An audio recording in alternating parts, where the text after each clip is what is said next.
Hello বন্ধুরা, আজকে নিয়ে চলে আসলাম তোমাদের জন্য একটা ছোট মাছের রেসিপি। তো দেখতে থাকো সবাই। বাজারে গিয়ে দেখি ছোট মাছ, তো লোক কি আর সামলানো যায়, তো নিয়ে চলে আসলাম।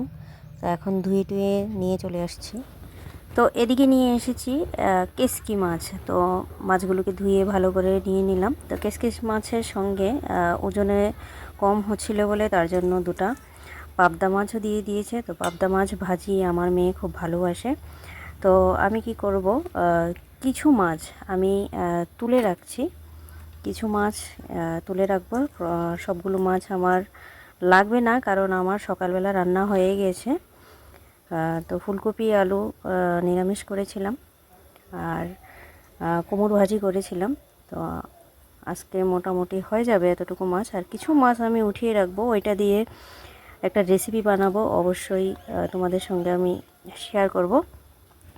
তো দেখো, আমি এই কিছু মাছ আমি তুলে রাখলাম, ছোট মাছগুলি দিয়ে একটা রেসিপি বানাবো কালকে। আর পাবদা মাছগুলো ভাজি করে দেবো আমার মেয়েকে। তো এই মাছগুলো দিয়ে একটা রেসিপি করে নিচ্ছি, তো দেখে নাও সবাই। মাছগুলোকে ওই বাটি থেকে এ বাটিতে নিয়ে নিলাম, মানে জল ছিল ওই বাটিতে, তার জন্য জল ছেঁকে নিয়ে নিলাম।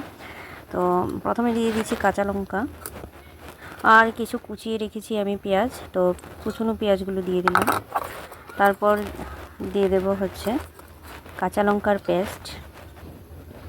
তো দিয়ে দেব কাঁচা লঙ্কার পেস্টটা, দিয়ে দিলাম হলুদ গুঁড়ো, দিয়ে দিলাম নুন, স্বাদ মতো নুন। এখন দিয়ে দেব একটু কাঁচা তেল, সর্ষে তেল।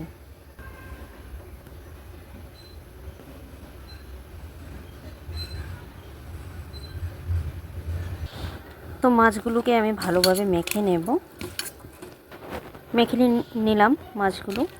তো আমি কড়াইতে তেল গরম দিয়ে দিয়েছি। তেলের মধ্যে দিয়ে যদি দেখি একটু হলুদ গুঁড়ো লাগবে, কম হয়েছে, তাহলে তখন কড়াইতেই দিয়ে দেব মাছগুলো দিয়ে। তো দেখো তেল গরম হয়ে যাচ্ছে, তেল গরম হয়ে আসছে। তো হাতটা ধুয়ে নিই, তারপর মাছটা রান্না করছি, অবশ্যই দেখতে থাকো সবাই। মাছগুলো এখন দিয়ে দেব।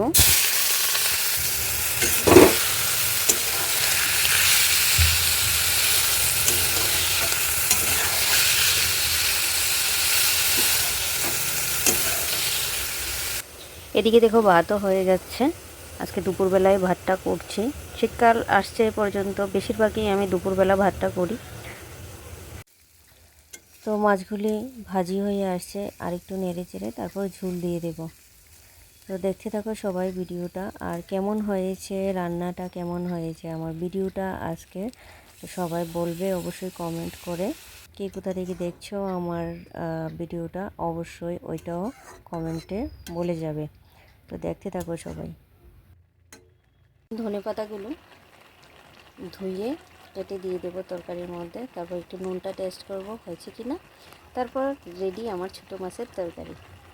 তো ধনেপাতা ধুয়ে কেটে নিয়ে নিলাম। তো এখন ধনেপাতাগুলো দিয়ে দেব,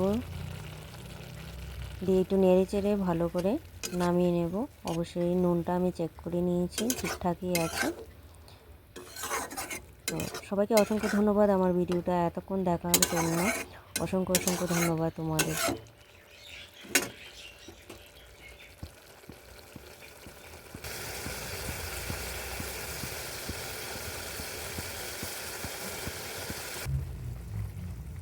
দেখো হয়ে গেছে তরকারি, গ্যাস অফ করে দিয়েছি। দেখো কেমন হবে খেতে জানি না, কিন্তু মনে হচ্ছে ভালোই হবে, দেখে মনে হচ্ছে ভালোই হবে।